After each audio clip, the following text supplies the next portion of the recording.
All right, everyone, it is time to dish with the Daily Mail here on this Friday. Alicia Quarles is joining us from New York, and we are talking Brad Pitt. I'm going to headline it this way, and Brad Pitt now owns a French winery with a Russian businessman.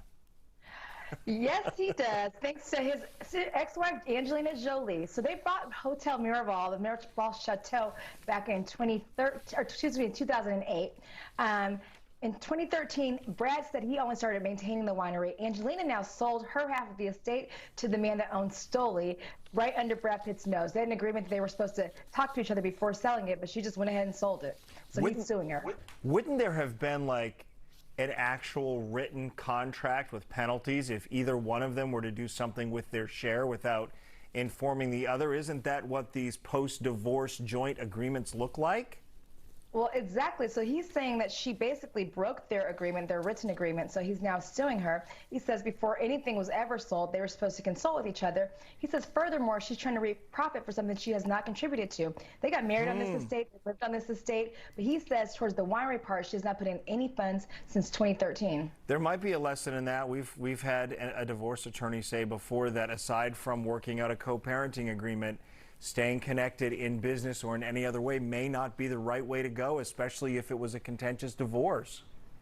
Exactly. We know theirs is very contentious. They've been fighting over the children, over properties. So, you know, it wouldn't surprise me if she did something like this, but was she within her legal bounds is the question. Yeah, well, I don't know if this was intentional or not, but we have a divorced theme dishing with the Daily Mail today. So Kelly Clarkson, her married name technically is Blackstock, was Blackstock as she's gotten divorced, but now she wants to change her name officially and not use Clarkson. I'm a little confused by that. What's the method to the madness here? Well, yeah, so she's filed a petition to change her name legally to Kelly Brianne, which is her middle name. Basically, she had a very bad relationship with her biological father, Stephen Clarkson. Wasn't really, her parents divorced when she was 6 years old. She blames him for breaking up the family. One sister went to live in North Carolina. Her brother was raised by her father in California. Her father since passed away, but she said that he was very toxic and created a terrible environment. So maybe she just wants a fresh start all the way around. It's interesting because I construed this to be somehow related to her divorce. She obviously hasn't used and wouldn't want in the public eye to use the last name Blackstock, but she's been Clarkson since the very beginning. She's come to this new epiphany, I guess. Does that mean it's going to be the Kelly Brianne show? I just, you know what, I'm like, for personal reasons, if she wants to do this, okay, but for branding reasons, how's this going to work? We've known her as Kelly Clarkson for the past 20 years. Yeah. To your point, TV show called The Kelly Clarkson Show. I don't want to call this woman Kelly Brianne. No offense. You're going to call her Kelly Clarkson whether she likes it or not. That's right. Sorry, girl. I'm going to do that. Maybe she's just sending out she's sending out a message to other women about something that's tangible, right? Where she's saying you can restart, you can address your past, and maybe personally she'll carry it while also still remaining with Clarkson. I think so, and maybe this is a sign that she's kind of tired of the toxic men in her life. You know, her ex-husband, she's paying $150,000 a month in alimony. She's also paying him $40,000 a month in child support. The song "Because of You" was famously written about her father and his toxicity. So maybe this is her way of saying she's ready to cut ties with these toxic men in her life. Well, in the meantime, she really has become one of those